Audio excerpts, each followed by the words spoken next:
This is a fresh batch of homemade churros, and I made them this morning.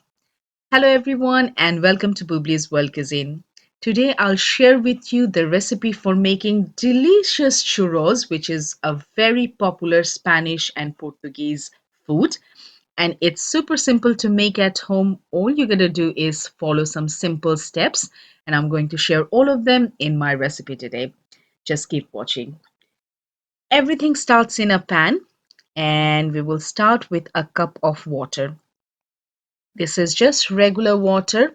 To that, I'm going to add some unsalted butter.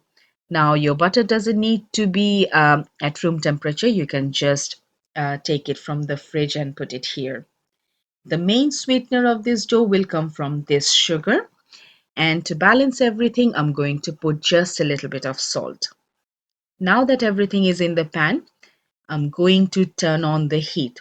So it goes in the stove and you put your heat to high or medium high. Butter will dissolve in couple of minutes time, and now you gotta wait for this liquid to come to a boil. When it comes to the boil, you want to lower your heat first, and then you dump in all your flour at once. And now the only hardest part, and that's stirring it continuously. This is a very simple dough and it comes together pretty quickly. So you gotta keep stirring so that there is no lump in it. In the beginning, it will be lumpy. Don't worry about it. It will all come together very nicely. And after a couple of minutes, you'll see that the dough is coming off from the pan. Then you know that it's done. Let it rest for just few minutes and then we will put the rest of the ingredients. When the dough is a little bit cooler, you want to add your vanilla extract and egg. So the dough that we prepared so nicely, we are adding some liquid to it, but don't worry. If you keep mixing it for a couple of minutes, everything will get incorporated really well and the dough will become sticky in the beginning and then it will be just fine. As you can see that the dough is sticky right now, but now it's coming off from the pan and you know that it's perfect for piping now. I love making churros because they come together so quickly and it looks like you have put a lot of effort on that. Anyways, here is my piping bag and I'm going to use a star nozzle. It's quite a big one.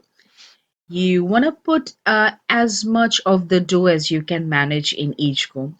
Try to take out all the air from it and now they are ready. What I like to do is I like to pipe it in some parchment paper. That way it's much more easier to handle and take off while frying. So you can go with any design or shape you fancy. I'm just going to go with the classic one, which is just straight long ones using a star nozzle. So after making the shapes, I'm going to pop them in the fridge for just 5 to 10 minutes.